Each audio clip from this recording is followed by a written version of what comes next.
A Victorian steam train waiting to pull out of the station here at Douglas in the Isle of Man for a journey through the island's beautiful countryside. It's just part of an extraordinary heritage of vintage transport that the island still possesses.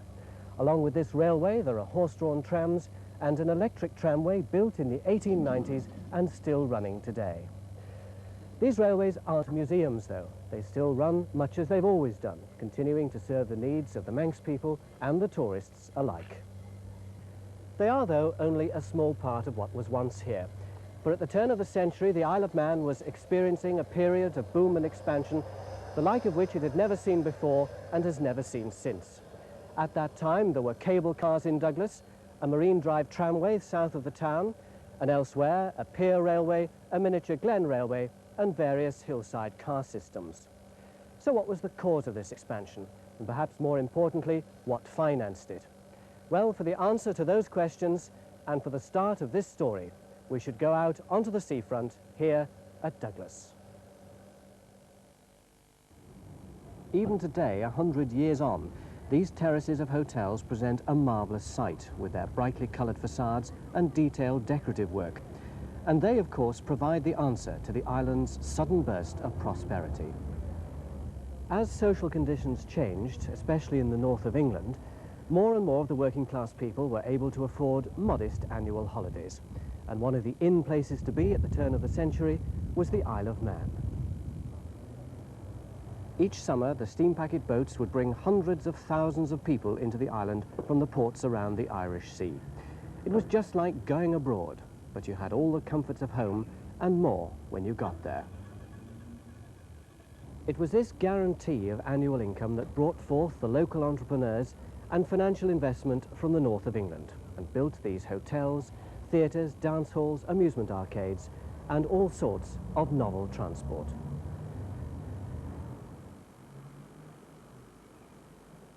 Across the harbour on Douglas Head, which was eminently fashionable in those days, there were all sorts of attractions. There was the Douglas Head Incline Railway, which had two cars that carried visitors up and down the side of the head. It was opened in 1900 and ran until 1954. And looking out over Douglas Bay, there was the Grand Union Camera Obscura, a miracle of Victorian glass and lenses which still survives today. Visitors to the head might have attended a concert party, and they would certainly have taken a ride along the coast on the Southern Electric Tramway.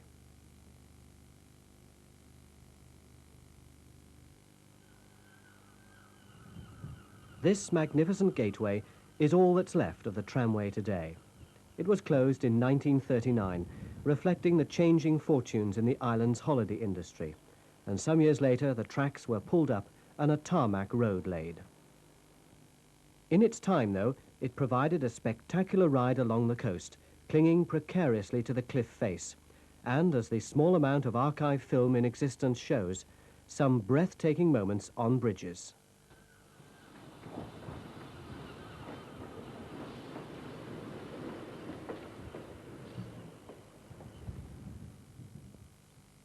Back in town, and at the southern end of the promenade, is the Jubilee Clock, and it was from just here that another tramway started. It was the Douglas Cable Tramway. Opened in 1896, it ran regular services up Victoria Street and round the upper part of the town. Film taken in 1919 shows just what Douglas was like in those days, with the cable cars running in the centre of the street. Visitors crowded everywhere, and the shops with their white canopies to protect them from a sun which always seemed to shine were doing a roaring trade.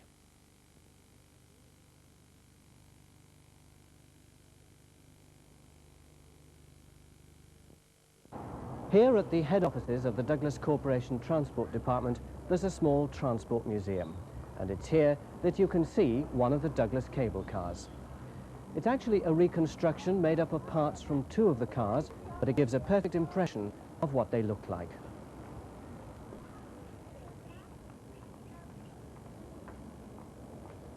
They were pulled along by a wire cable which ran in a conduit under the centre of the track.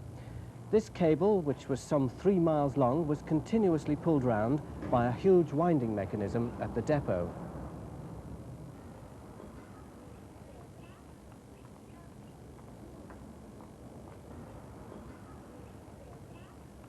To start the cable car, the driver would have used this mechanism here. There once was a wheel which he'd have turned or used this for extra leverage. This had the effect of bringing the jaws of the gripper underneath the road together. They caught onto the moving cable and pulled the car along. To stop, he simply released the gripping mechanism from the cable and applied this brake here. Just outside the car here, there's a cross-section of the track, and that gives you a good idea of how the gripping mechanism fitted beneath the road. These outer rails carried the wheels of the car, and between these inner rails, the gripping mechanism dropped and gripped onto the cable, which ran in the conduit underneath. Every few yards along, you would have found one of these yokes, which kept these inner rails apart. There was also another system of braking along with the ones on the wheels, a slot braking system, and that had the effect of applying 2 brake shoes on this inner rail, and that was used in case of emergency or on the steepest gradients. Pioneered in San Francisco in 1873, the cable car principle was quickly overtaken by the developments in electric traction. And in 1896, when this line was opened, the cable car was already becoming obsolete, and the Douglas system was one of the last to be built anywhere in the world. The cable cars ran for the last time in 1929, and although they and the marine tramway are long since gone, there's still plenty to see on the island from that golden age of transport, and there's no better place to start than on Douglas Promenade. The bay at Douglas is one of the finest anywhere in Britain.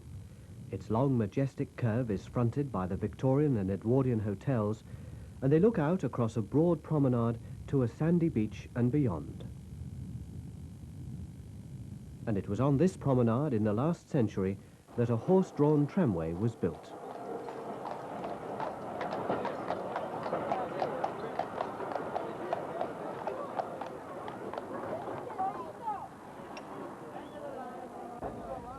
Meet Rocky, one of 53 horses that pull these trams up and down the Douglas Promenade each season. Over the years, they've given pleasure to literally millions of people. They started in 1876, and of the 51 cars that have been used on the line over that period, 23 are still in use today. The trams run from Derby Castle at the northern end of the promenade right along the seafront to the Jubilee Clock and back, a distance of 3¼ miles. Most of the tramway as we know it today was completed between 1876 and the 1890s, and over a century later it's still here, a testament to its engineer and builder, Thomas Lightfoot, a civil engineer who had come to the island to retire in 1870. The rolling stock is run on a 3-foot gauge, and over the years 4 main types of cars have been used. There's this sort, the open toast rack car, which seats between 32 and 40 people. There's the bulkhead or roofed toast rack, which has a canopy and open sides. There's the winter saloon and the double-decker. Most of the fleet acquired over the years was built in Birkenhead, the early ones by the Starbuck Car and Wagon Company. They were well built, combining strength with lightness, something I'm sure the horses appreciate. Oak or ash was used for framing and pitch pine for the underframing, the best of timber in all cases. The basic construction has 4 wheels with 2 axles and 4 bearings, an underframe and a body, and brakes on all wheels. They're also fitted with lifeguards and side wheel guards. In 1908, all the cars were fitted with foot gongs, and they're operated by the driver from the front here. The brakes are operated by the driver using this lever here. To apply them, he simply turns it like this, and this tightens up a chain which brings the shoes into contact with the wheels. To release the brakes, he releases a pawl from the ratchet with his foot and turns the lever the other way. This slackens the chain, and the car is free to move. The horses actually have some quite difficult traffic conditions to cope with on the promenade. Not only are there hundreds of cars, but there are also coaches and buses edging their way through. And in the months of June and September, thousands of high-powered motorbikes come to the island for the road racing. But the horses have very placid temperaments, and they seem to take it all in their stride. They're even getting used to the traffic lights.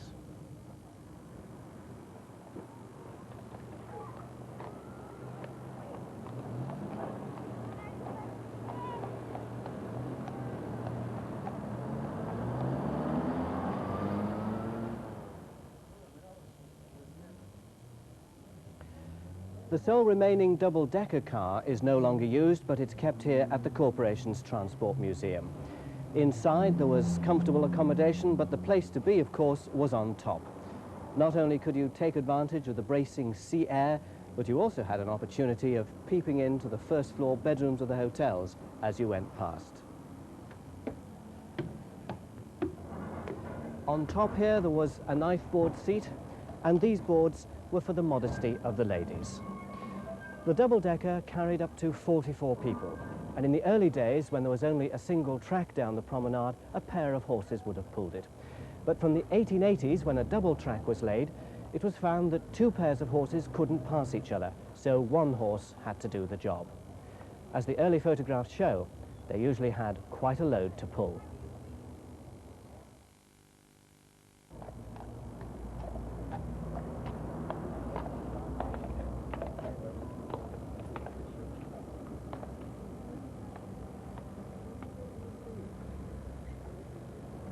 The trams run at night, and for that purpose they have low-level side lights which are powered by a battery. But that's the only concession to electricity. Communication between the conductor, the driver, and sometimes the horse is still by the old-fashioned whistle.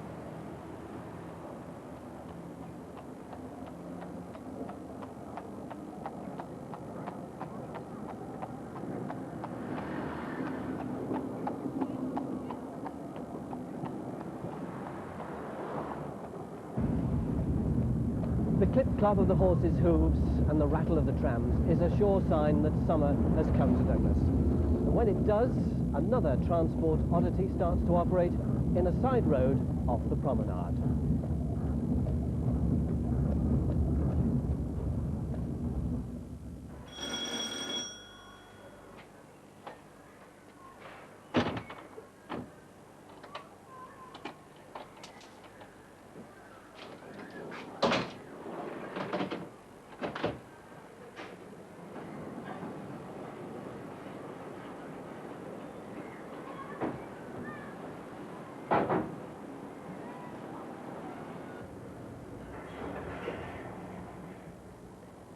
This single car lift was built in 1927 by Wadsworth of Bolton, and it runs from the promenade here up to the Falcon Cliff Hotel, high on the cliff above, which was built in the 1880s as an entertainment complex with superb views over Douglas Bay. The lift runs on a gauge of 5 foot, and it has a counterweight which runs underneath it.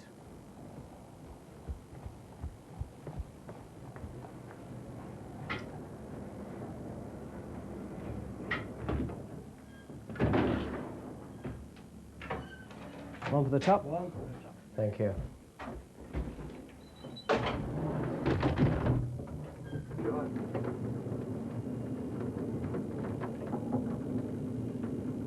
This little lift is just the sort of thing that visitors to the island loved, and there were many such novelties.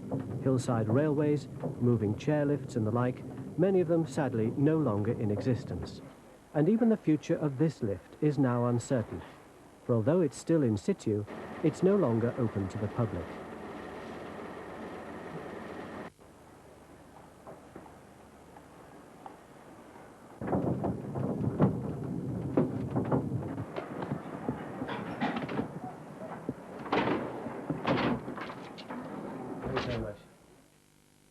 But it's not all news of closures and demolition.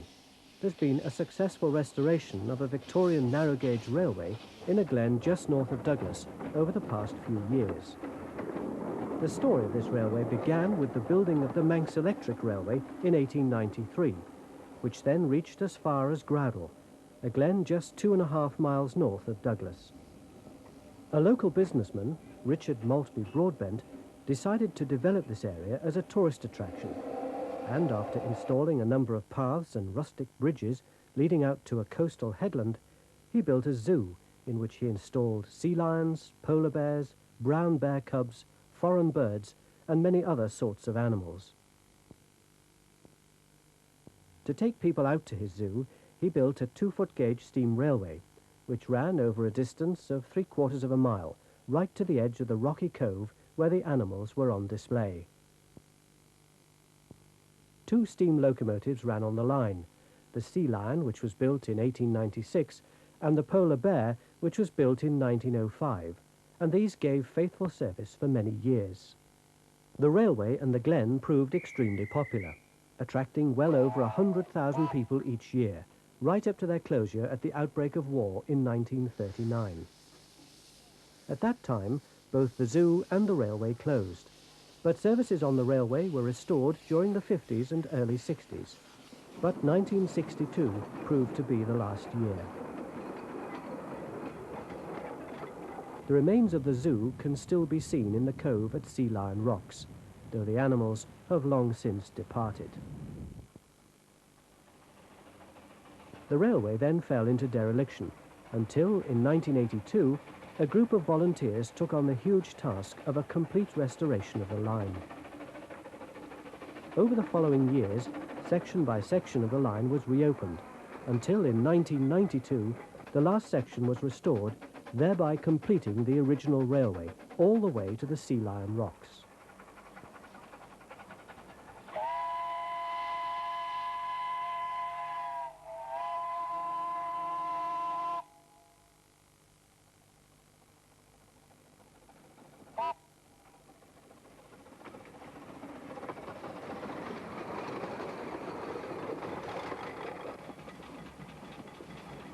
One of the original steam engines, the Sea Lion, has also been fully restored, and services are run during the summertime and at other special times of the year, such as Christmas, when a special Santa train takes children and parents to Santa's Grotto.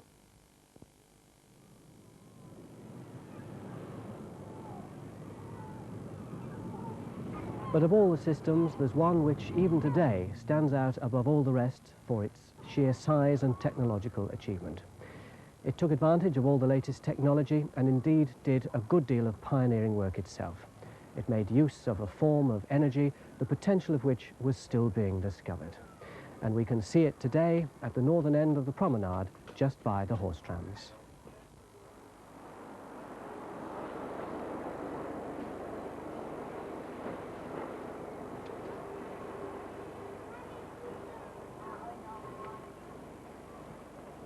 That newly exploitable power was, of course, electricity. And although much of the work being done with it at the end of the 19th century was still experimental, its potential was obviously enormous, not least in the field of electric traction. And so 2 men came to the Isle of Man, Alexander Bruce, a Scottish banker, and Frederick Saunderson, a civil engineer. And they realized a dream, to build an electric tramway, starting from here at Derby Castle.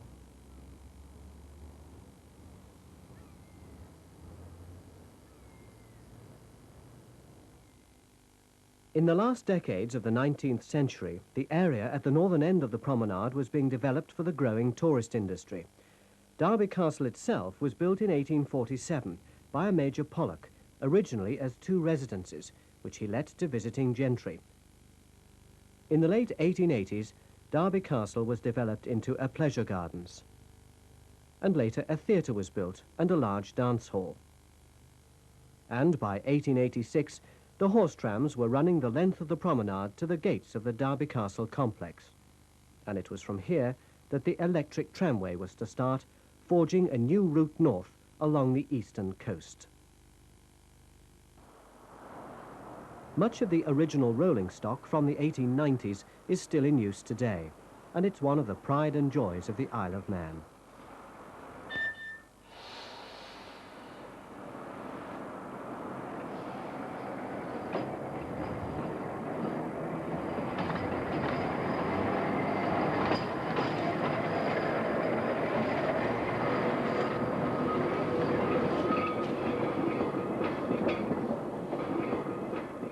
The tramway runs from Douglas northwards through the village of Laxey to the northern town of Ramsey, a distance of some 17¾ miles, with a branch inland from Laxey to the top of the island's highest peak, Snaefell. The tramway was built remarkably quickly. It was started in 1893, and within a year it was already carrying passengers on the first stretch of track. By 1898, all the considerable engineering and technical difficulties had been overcome, and the line was through to the outskirts of Ramsey and to the top of Snaefell Mountain.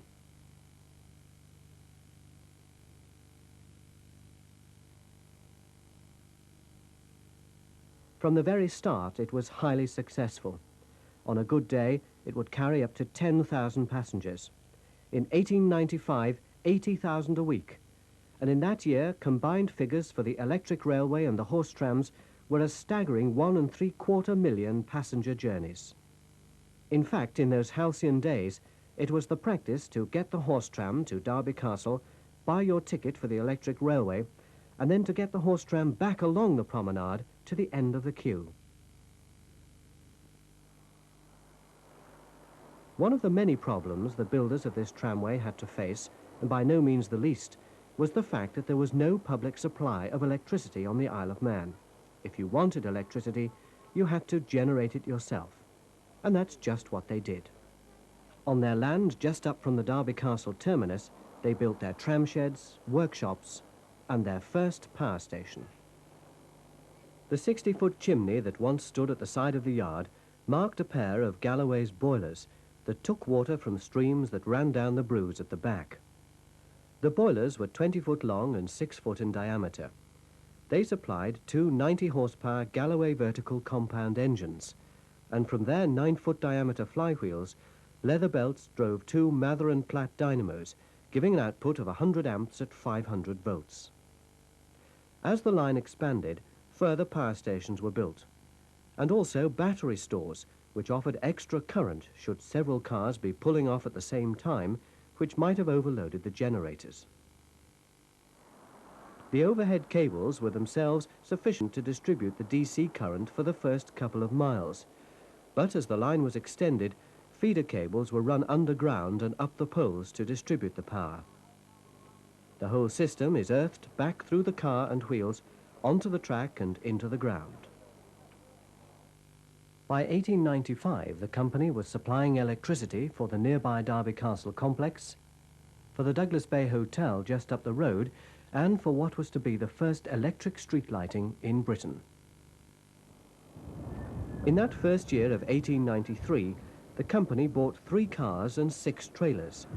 2 of those cars, numbers 1 and 2, are still operating today, and that probably makes them the oldest electrical vehicles still in regular commercial use anywhere in the world. Electric traction was still in its infancy in 1893, and no traditional design for electric cars had been established. And these first cars, built in Birkenhead by G.F. Milnes, were really like elongated steam tramway trailer cars with 2 electric motors fitted. With them came the trailers, which were in effect lengthened open horse cars on light bogies.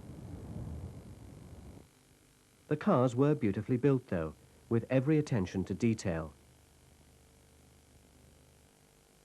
Those first 3 cars were open at either end, and the driver was exposed to the elements. But this was remedied in the cars that were ordered in the second year. The general design was also improved upon, and quickly became more sophisticated, and this electric railway helped to set the trends and formulate the designs that became standard throughout the world. Nowadays, there are 24 cars and 25 trailers in operation on the coastal section and 6 cars on the mountain section. Most of the rolling stock dates from the period 1893 to 1906. Well, with me here is the Chief Rolling Stock Supervisor, Darrell Gribben, and he's going to show me something about how to drive a tram. Hello, Darrell. Hello. Well, this is the controller that the driver operates. You've kindly taken the front plate off. Can you take a bit more off so we can see what goes on? Certainly can. We'll take the deflector section off. This is used to stop any flashback of current between all the finger points on the controller. Right. Which, as you see, that's That made of... isolates each part. Yeah, it's an Yes. asbestos-based deflector section. Now, the controller on the top here has various markings. I think you can put it from this one into forward or reverse, is that right? Yes, that's right. That's the reversing barrel. So we put it in the forward position. And then what happens as you move off, as the driver moves on? As we move off, we put the first point on, we bring in the trolley point, the resistance one, and the earth points. So, in fact, it's working on the principle of reverse resistance, if you like. When you're static, you've got maximum resistance, and as you turn the controller, you're reducing it. You cut the resistance out, that's correct. One thing I haven't asked you is how many motors do you have on a car like this? We have 4 motors on a car. There's 2 in the Douglas end bogie and 2 in the Ramsey end bogie. They go from the Douglas end, we number them 1, 2, and the Ramsey end 3, 4. They're linked up, that number 1 and number 3 are wired together, linked together, so we always have power. If you have a fault on the tram, you've got power to both bogies. The air system is a straight line system, and underneath the tram we have a compressor, a reservoir tank, a brake cylinder. The compressor pumps up air into the tank to 100-pound pressure, and as we apply the brake here, put a bit of brake on, it draws the air from the reservoir through these pipes into the brake cylinder, which applies the air to the mechanisms underneath the levers. And that's the distinctive hissing sound we hear when the car starts. That's correct. Just demonstrate that for us then. That's letting air off as the car moves away. And finally, you've got that lovely whistle on the front. How do you operate that? That's on a foot pedal, which is Air supplied as air well. supplied. Well, Darrell, you've got car 20 out for us here. We just have a look at a few of the details on it. First of all, the coupling. How does that work? Well, if you'd pass me the bar, please, I'll show you. Right. Thank you very much. This bar is slot one end and a hole the other end. The hole fits to the trailer. The buffer, we lift the tumbler, put the bar in, which has a tongue, fit it into the tongue, pull the lever back down, and that's it coupled up. Now, this looks like a cow fender underneath. Is that regulation, is it? That is regulation, yes. Do you pick much up on that? Fortunately, no. Now, what's this pipe here for? This pipe is, when we use the winter trailers, we couple this up to the similar pipe on the winter trailer, and that supplies the air through from the tram to the trailer. So when the tram is braking, the trailer's braking. So, in fact, the compressed air goes through there. That's correct, yes. Now, around the side, you can see what? The brake mechanisms? Yes, on one side there's the compressor and the brake cylinder, and on the other side there's the reservoir tank and the resistance. They're quite hefty bogies, these, aren't they? Yes, they're about 1,300 weight per motor. Any idea how much a car like this weighs? I think they're in the region of about 12 ton. Now, what about bringing the power down from the overhead cable? It's direct current, of course. It's 550 volts DC current. It comes down through a trolley wheel and trolley pole into the tram to the automatic switch. And, of course, that can be isolated by the driver. That can be isolated, yes. Well, Darrell, thanks very much for talking to us. I'll let you get back to the workshop now. It's been a pleasure. Thank you. Thank you.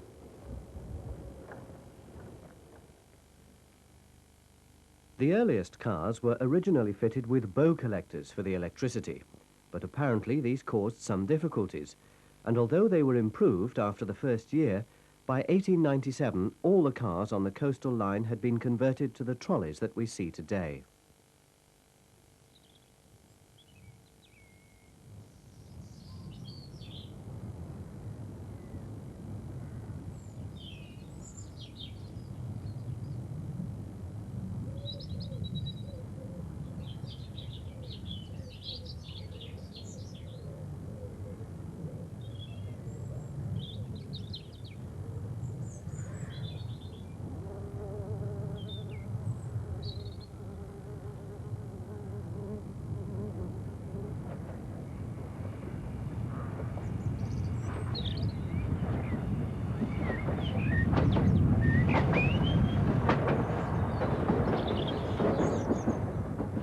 We perhaps rather tend to take these trams for granted here on the Isle of Man.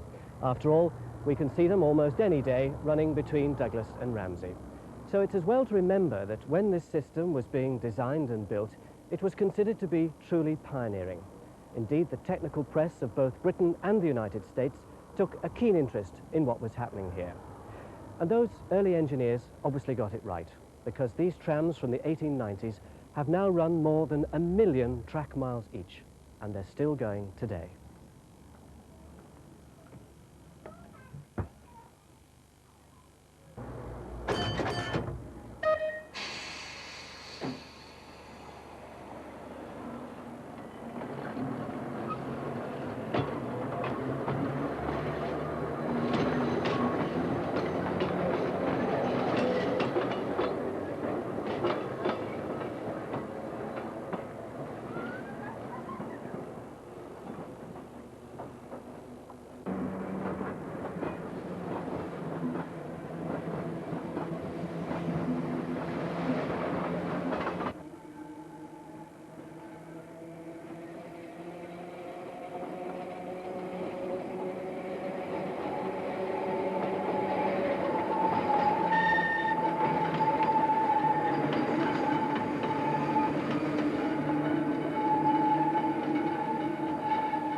In the early years of the tramway, literally hundreds of thousands of people came to hear the village of Laxey.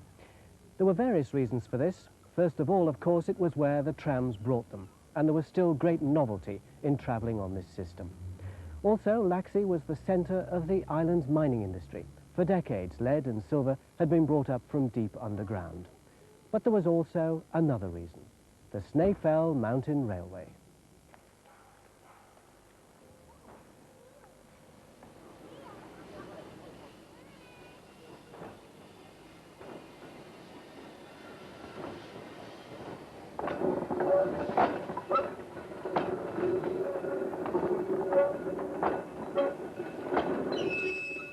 This was built in a period of just 9 months in 1895. It was and still is the only electric mountain railway in Britain. It runs for over 4 miles inland on a gradient of 1 in 12 and rises to a height of 2,000 feet, just 36 feet below the summit of Snaefell. The 6 cars ordered in 1895 are still in use today, although number 5 was substantially rebuilt in 1971. Until 1977, all the cars retained their original motors, quite an achievement. In that year, though, it was necessary to do some refurbishing, and controllers and motors from the dismantled Aachen system in West Germany were bought and installed. At that time, rheostatic brakes were also installed, and you can see the equipment for them on the roofs of the cars.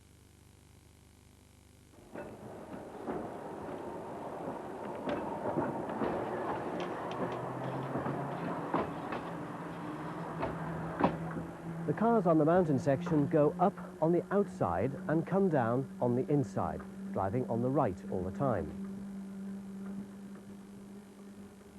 The gauge of the mountain track is 3'6", as opposed to the 3 foot of the coastal section. And this extra 6 inches is to accommodate this rail here. It's called the fell rail, and such a rail was often used on steam mountain railways to give extra assistance to the engine by the addition of powered wheels which pressed against the rail.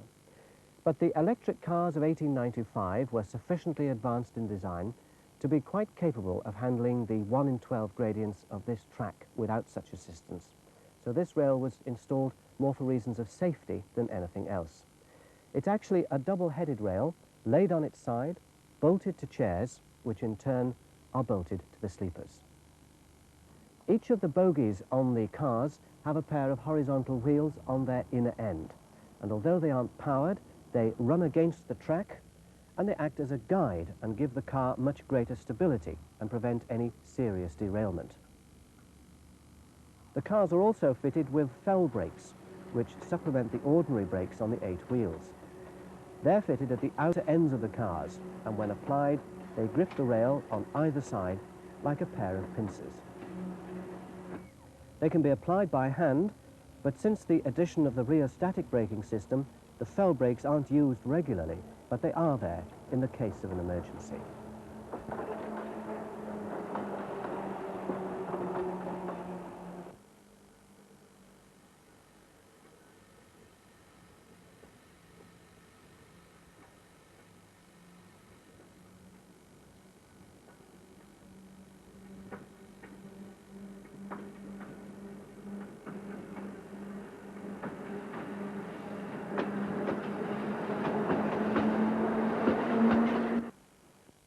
The cars retain their bow collectors.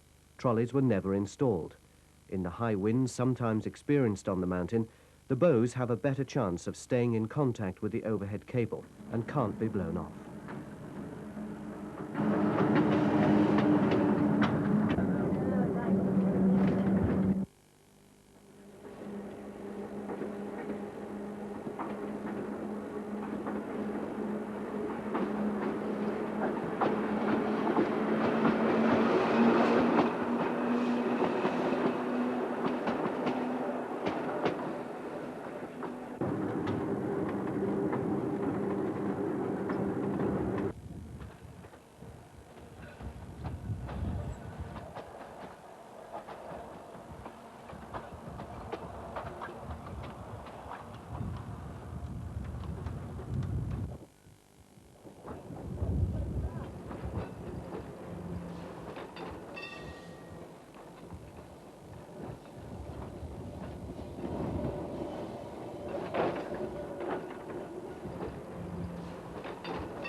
The mountain railway was also an instant success, and in its first weeks of operation was carrying 900 people a day, all the way to the summit of Snaefell for the panoramic views.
Apart from the mining and the mountain railway, there was one other reason why people flooded into the village of Laxey.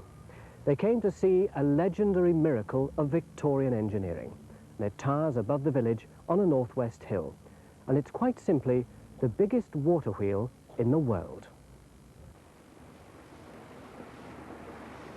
If you've never been to the Great Laxey Wheel, or the Lady Isabella as she was named, then no description can adequately prepare you for what you'll see. It's not just that she's big, and there's no denying that she is, but it's that she can combine her size with such grace and elegance and thorough mechanical practicality.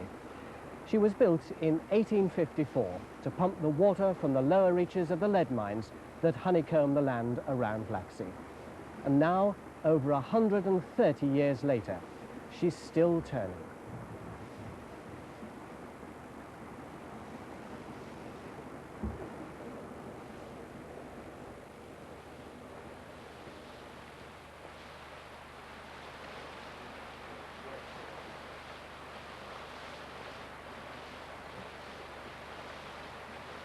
When you're standing on the platform at the top, you're 72 feet above the ground, and you'll have climbed 95 steps to get there. By an ingenious design, water is forced up the tower at the back by gravity. It then runs along inside the platform on the top and falls onto the wheel at the end. From the back of the wheel, there's a series of arches which run some 200 yards up the valley. And on top of these runs a rod which is connected at one end to the wheel and at the other end to a huge T-rocker, which at one time was connected to the pumping mechanism deep underground. The rod has recently been restored by the Manx government, who now own the wheel, and this is part of an imaginative scheme to open up more of the area to the public.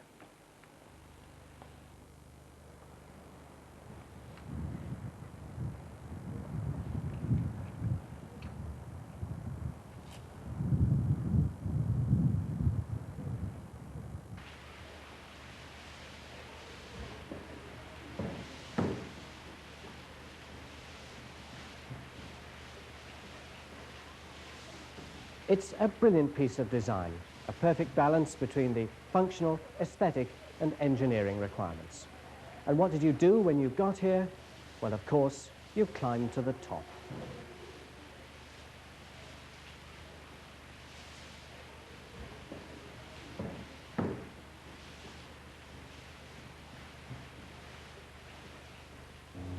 '90, '91, '92, '93, '94, '95. Well, when you got here, there was superb views across the valley. Down there in the 1890s, you'd have seen the washing floors where the ore was crushed and sorted. You might also have seen two very small steam trains, the Ant and the Bee, that ran on a 19-inch gauge and that were used to haul the ore from deep inside the mine. Across the Laxey Valley there's the mountain railway making its way to the top of Snae Fell. And down below us at the front of the wheel there was another Victorian novelty.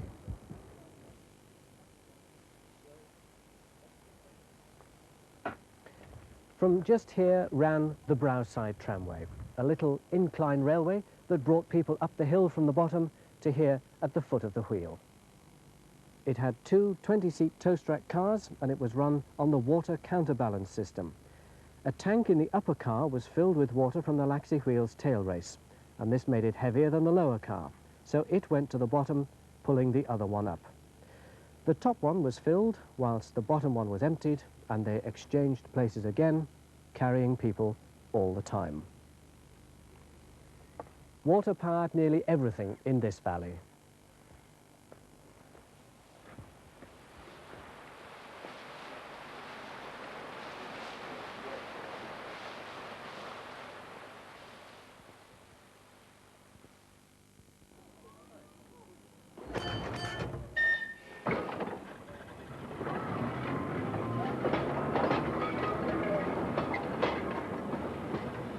After the success of the mountain railway and the popularity of the Douglas to Laxey line, the next move was obvious, to press on north to Ramsey. This they did, and the line was finally completed in 1899. On this final stretch of the journey, the tramway goes through some of the most varied scenery of the whole route. Above Bulgham Bay, the track reaches its highest point on the coastal section, nearly 600 feet above sea level.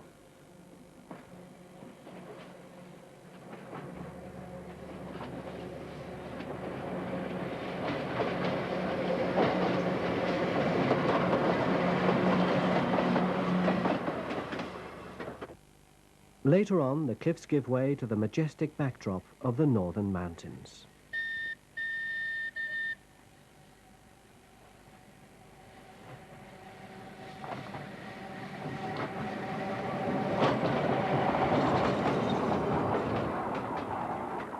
This whole tram system must have been something of an experience for the hundreds of thousands of working-class people that poured into the Isle of Man in the early years of this century.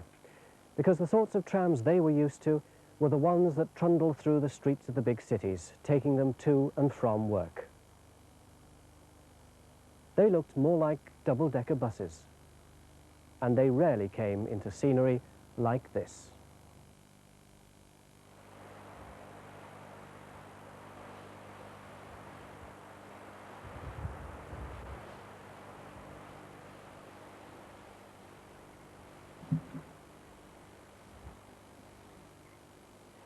This stretch of track is just midway between Laxey and Ramsey. And when the line was being built, it was decided that this was an ideal place for another power station. Although it's not used today, the building is still here below the track, and you can see it as you go past on the tram. There's no road to it though. Coal for the boilers was delivered by the trams themselves, and water was supplied by a fast-flowing stream that goes past the door. By 1935, though, the tramway was taking its power from the island's supply, and the power stations were stripped of their machinery and their halls left empty.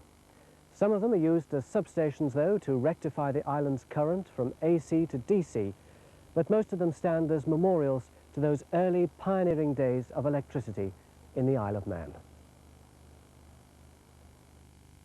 In Laxey, though, a special rectifier house was built in 1935, and the equipment installed then, over half a century ago, is still used today. Large marble slabs act as insulators for the main power switches, which are highly polished copper and brass.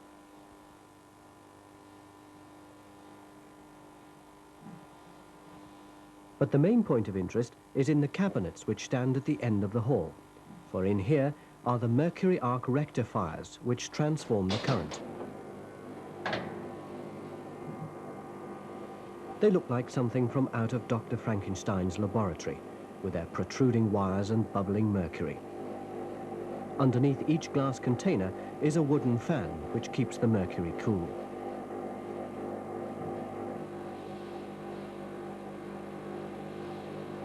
They were installed by the Huetic Electric Company.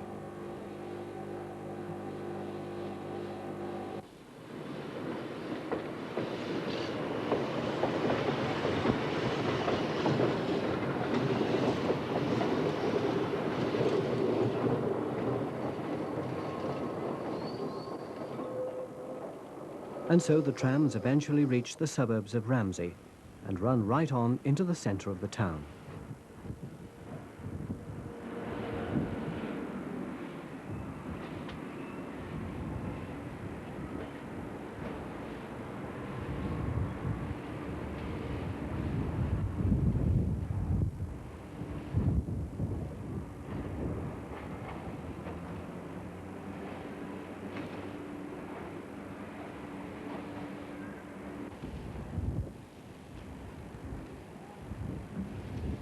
So that's the system as it stands today, ahead of its time when it was built, and now almost the sole survivor of a bygone age. The trams continue to run from town to town through the countryside, as they've done for a period now fast approaching a century. And we can only hope that they'll continue to do so long into the future.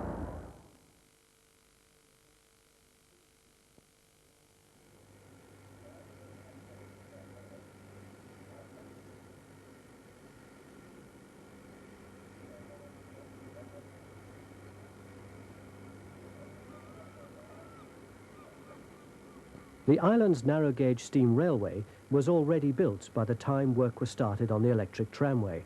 And of course the principles of steam traction and the technicalities of running the iron horse through the countryside were well established. But the system, as it exists today, is somewhat smaller than it once was. The first line was opened in 1873, and it ran across the island from Douglas to Peel. A line south to Port Erin followed the next year. 6 years later, a 16.5-mile branch from St John's to Ramsey was opened, and a further branch line to the small mining village of Foxdale was opened in 1886.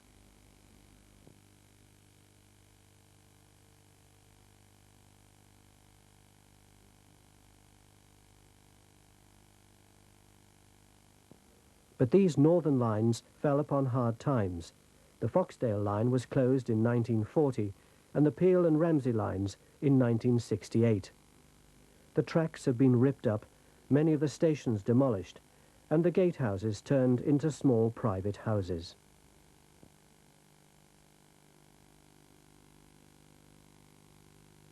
Thankfully, though, the southern section of the line is still operating, and a great deal of the original rolling stock and buildings are still in use today. The station here at Douglas consists of a large red brick building which was built in the 1890s and has an imposing entrance with clock and gold leaf domes on either side.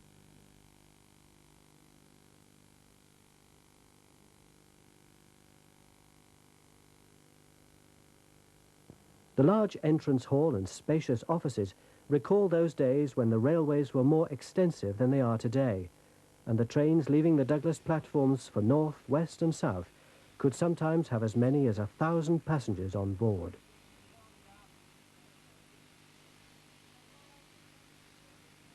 The engines were built by the Bear Peacock Company of Manchester, and of an original 15, 4 still survive today, and there are others that could be rebuilt.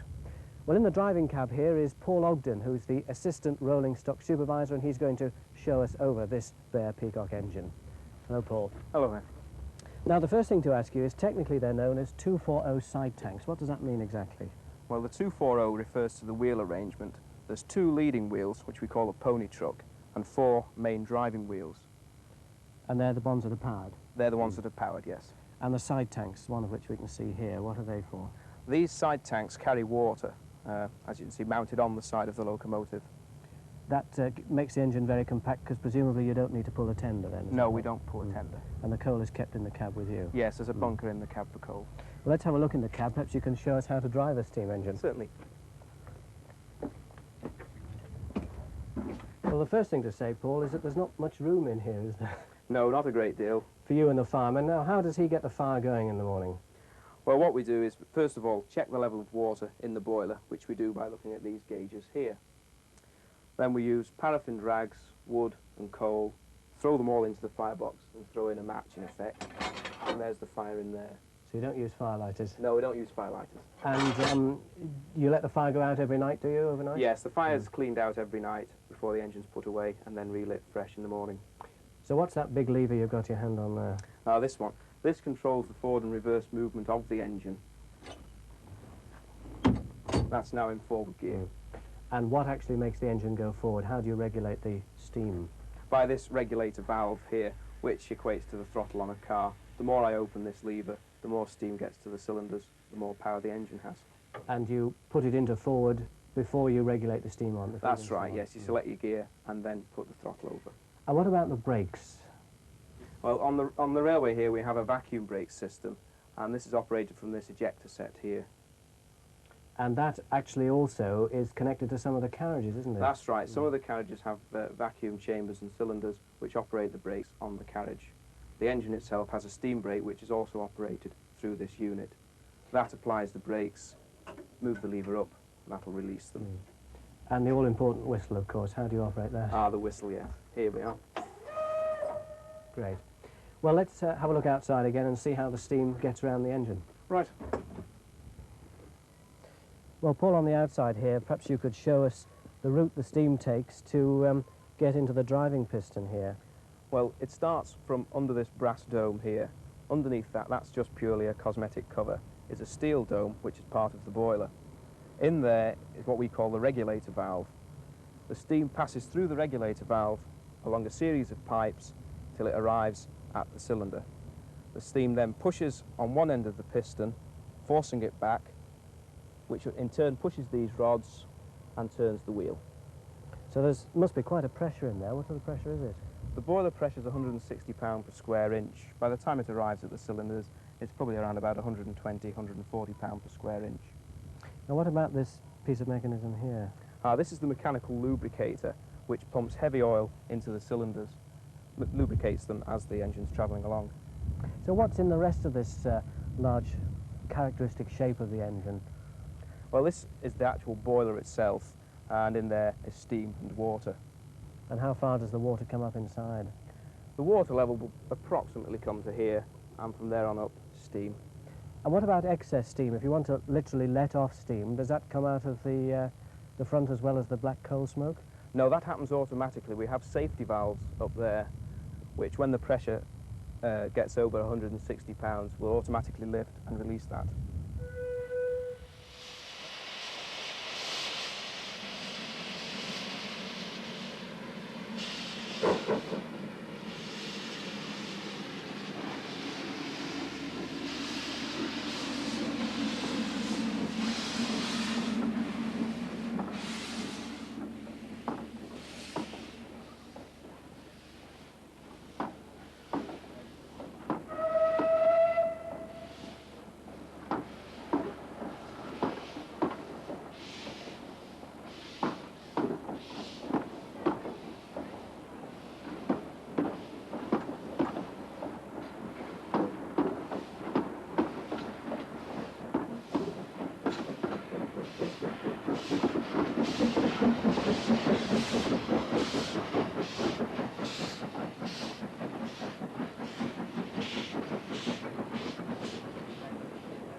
At the far end of the platform are the workshops for the railway, and here the skilled staff can undertake all the maintenance and rebuilding work necessary to keep the railway running. The various lathes, saws and other machinery are all powered from an overhead spindle and are connected to it by belts.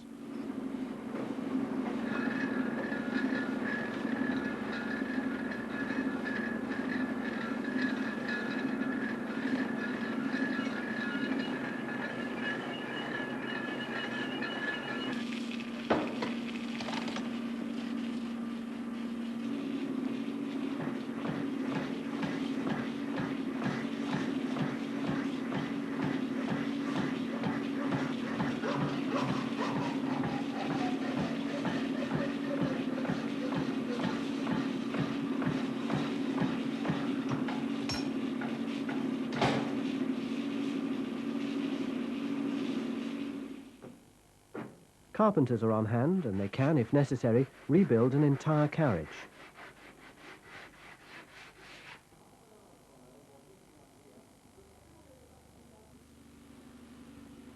Here we see the engine Hutchinson stripped down for an overhaul.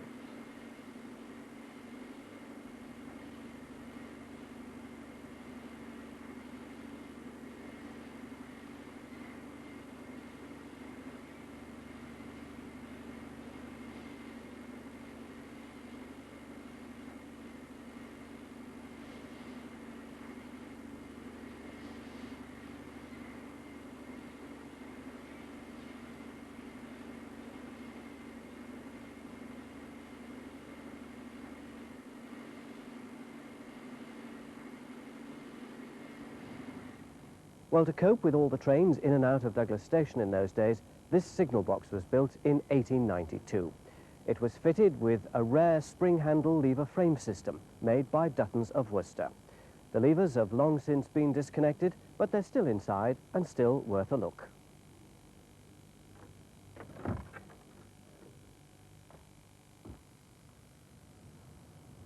This is a 36 lever frame and it incorporates Dutton's patent spring handle lever. The interlocking mechanism underneath ensured that no combination of levers could be pulled, which might allow two trains to converge or a train to go to the wrong platform. The black levers were for the points and you pull those first. You then lock that in position with the appropriate red lever and then you could pull a blue lever for the signal.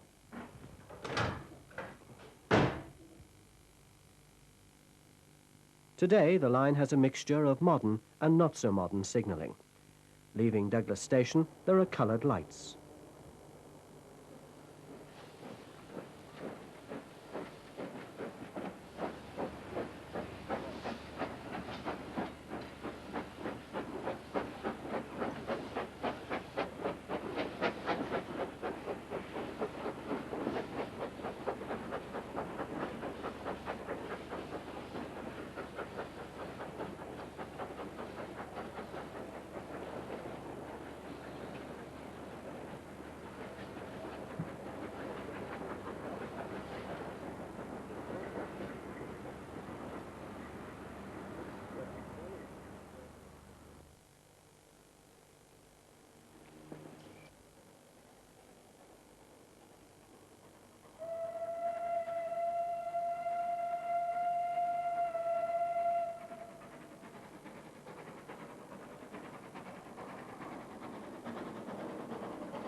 Just down the track at Port Sodric, there's an early windlass system, the principle of which dates from the earliest days of steam in the 1840s. Operation of the mechanism locks the points for safety.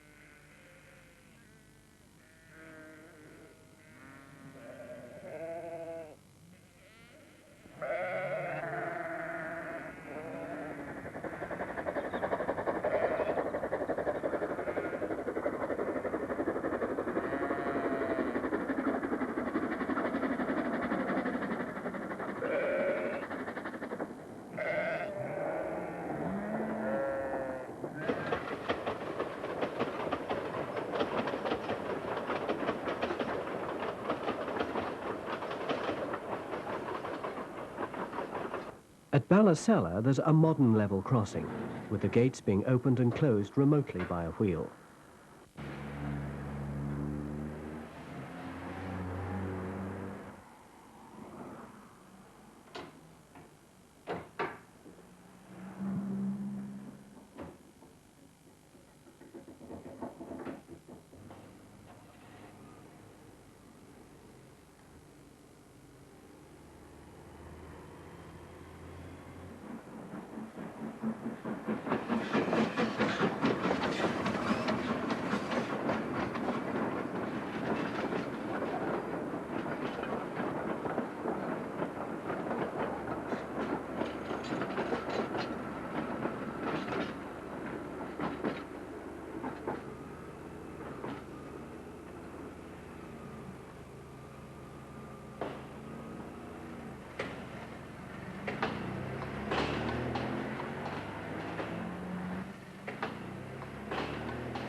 But in the depths of the countryside, the traditional methods are still employed.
At the southern end of the line is the fishing village of Port Erin, which nestles in a westerly-facing bay. It's long been a popular holiday resort, with its safe beaches and relaxed atmosphere. And it's here that the trains pull in at the end of the journey.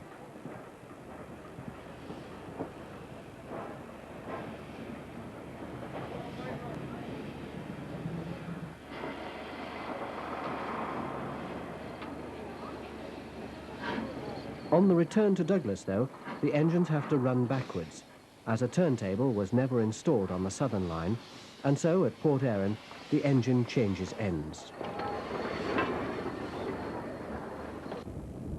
There's also another Victorian red brick station at Port Erin, built from Rhuabun brick, which was brought to the island as ballast for the barges returning to Laxey to collect ore from the mines in the last century.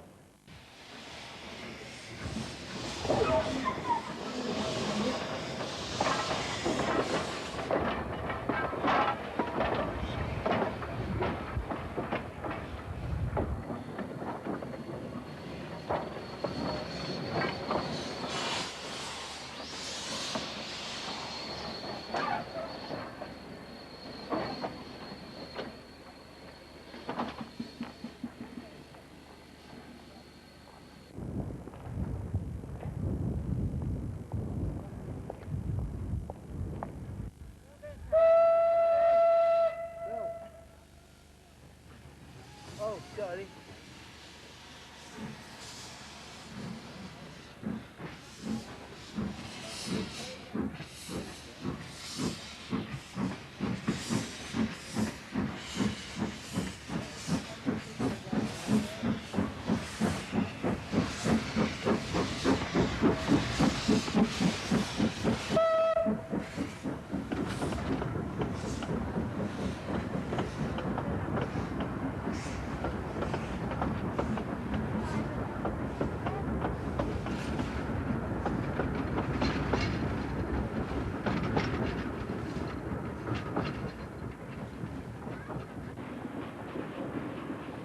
Most of the line is single track, with passing places at the stations, and a system of staff and ticket operate to ensure two trains don't meet on a single stretch.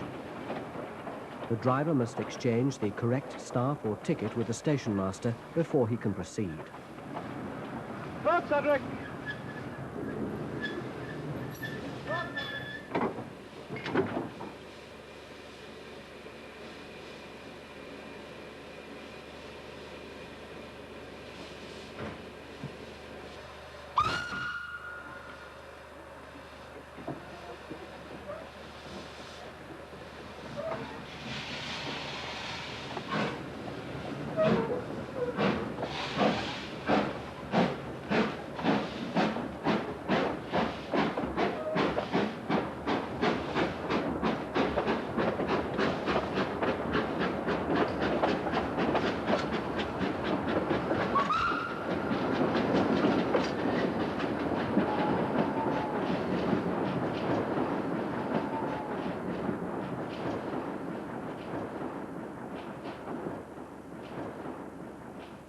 The coaching stock that's used today dates from between 1881 and 1926, and it's still in excellent condition.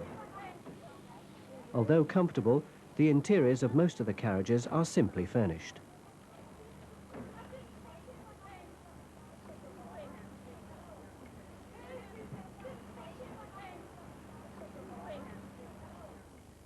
But there are some carriages which have been lavishly upholstered and decorated. These are used on special occasions, such as royal visits.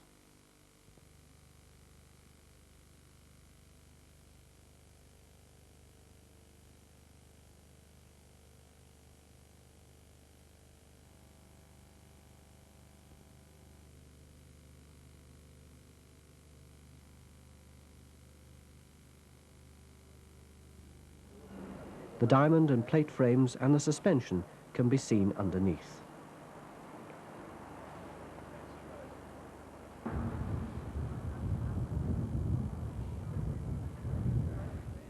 At Port Erin there's another railway museum, this one dedicated to the steam system. Here you can see other engines that were once in use on the island, early rolling stock, and a comprehensive display of tickets. The museum was established and is run by the Passenger Transport Department, with assistance from the Isle of Man Railway Society, who donated many of the items.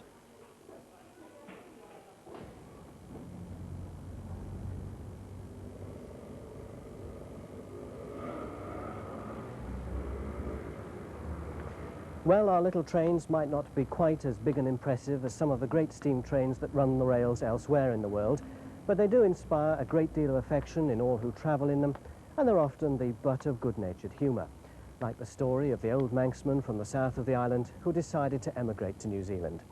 He started his journey by coming to Douglas, and when he got here, the station master asked him if he was going across. And when he learnt that a much longer journey was anticipated, he said, "Well, Harry, Auckland's a long way, you take care of yourself." "A long way it might be," replied Harry, "but thank God the worst of the journey's over." The railways have had a checkered history as companies, and they've had more than their fair share of threat of closure. But nowadays, the steam and electric systems are owned by the Manx government and the horse trams by the Douglas Corporation. So hopefully their future is secure. But like all systems, they do need to be used. And there's one thing for sure. If you come to the Isle of Man, you'll be able to experience an extraordinary cross-section of vintage transport. And I guarantee that the journey will be well worthwhile.